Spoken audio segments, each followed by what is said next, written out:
Hello and welcome to A Cat in the Garden.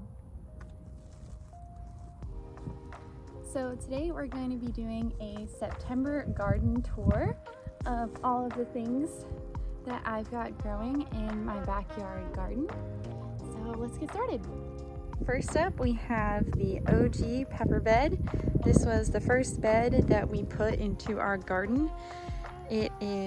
All the beds here are made of cedar. This one is 8 feet by 4 feet. And we've got mostly peppers, but we've also got some herbs. A couple of really nice bunches of chives in here, as well as some savory. And then in the back, a couple of pollinator flowers, some really nice milkweed here, and some blue salvia. But some of the highlights of this pepper bed for me so far have been these longhorns. I don't have any that are ripe right now, but it's been a pretty prolific plant. I've got another offshoot down here with a nice pepper, so this one has been producing really well. Another highlight is going to be around here.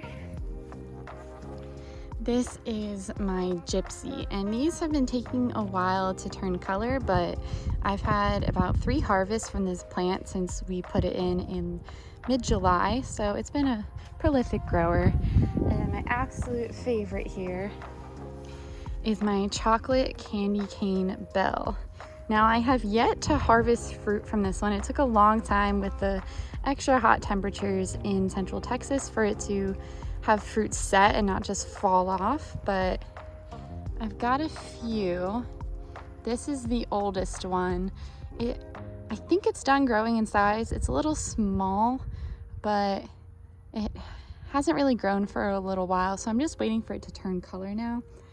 But there's a few more on the plant, and I really just, even if it didn't produce any fruit, I would still own this plant because I am just obsessed with the foliage. This plant is really a stunner, and I think as soon as I can, I'm gonna save some seeds so I can have it next year. Right next to it, I actually have the newest bed that just went in. This one is just a small 3x4, but this one is going to be entirely cayenne peppers.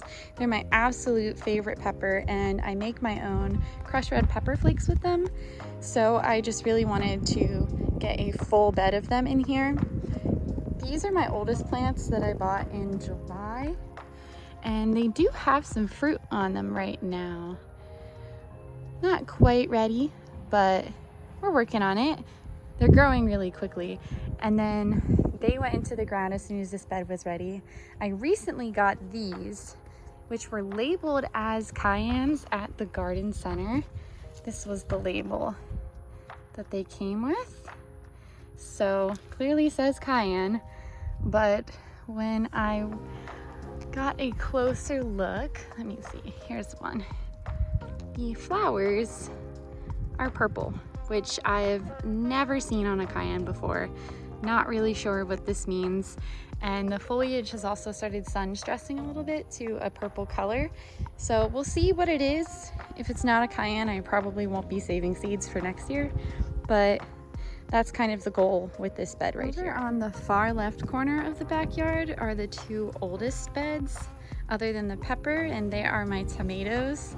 This bed struggled a little bit. I think a lot of the plants got a disease while it was the peak heat of this season, and so they just haven't really been producing well.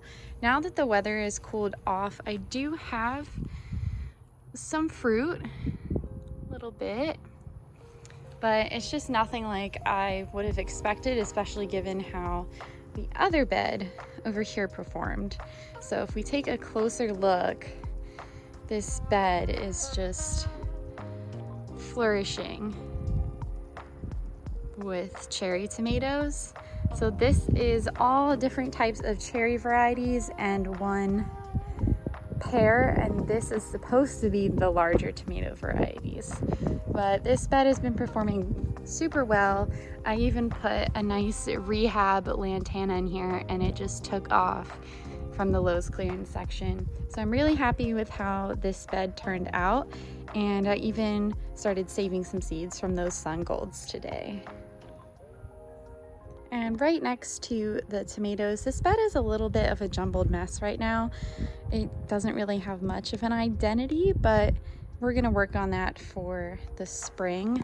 I want it to be a blueberry bed. So this is a blueberry bush that I bought a few months ago. It's not doing too great. I think I've learned my lesson and I will not be buying plants in the middle of July and August anymore.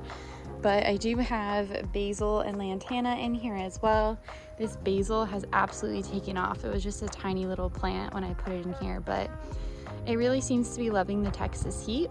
And then next to it, I have a couple of squash that I grew from seed, which is really rewarding when you grow something from seed and you just watch it absolutely take off. So these are both acorn squash. One of them, this one on the left here, has been growing in this really compact manner. And so far it's got some blooms, but they all look to be male. I'm hoping we can get some female blooms shortly. This one, however, does have some fruit. We've got some right here.